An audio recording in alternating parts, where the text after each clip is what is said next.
un des écueils, c'est de forcer. Donc quand on force, on est dans la frustration, l'impatience, on est dans une énergie de... On veut du résultat, par exemple, et donc on force.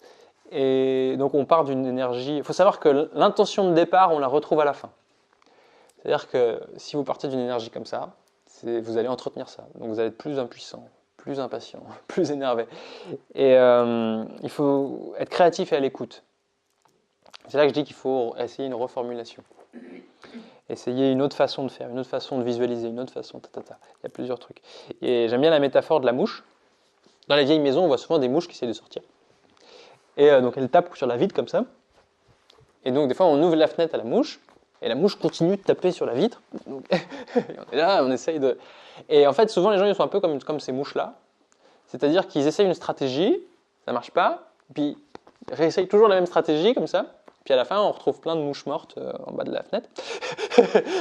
Et donc, il faut essayer de ne pas appliquer la stratégie de la mouche, parce que c'est une stratégie pourrie. Et donc, pareil en prière. C'est-à-dire qu'à des moments, il y a une prière qui peut marcher, on la ressent, et au bout d'un moment, on ne la ressent plus.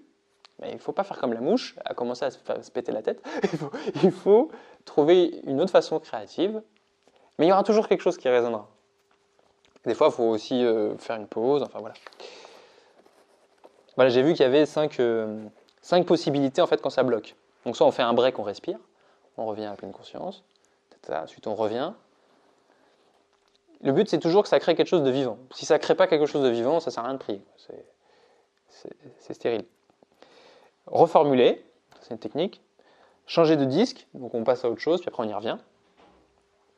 On peut changer de média aussi. Si par exemple on était en train de faire de la prière en affirmation, on peut passer à la prière papier, on écrit, on peut passer à de la visualisation, on peut chanter ce qu'on veut voir, comme ça.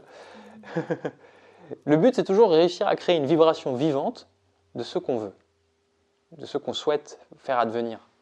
Et c'est ça en fait la pratique pour moi de la prière. Créer une vibration qui soit vivante, ressentie de ce qu'on veut créer, de ce qu'on veut voir advenir.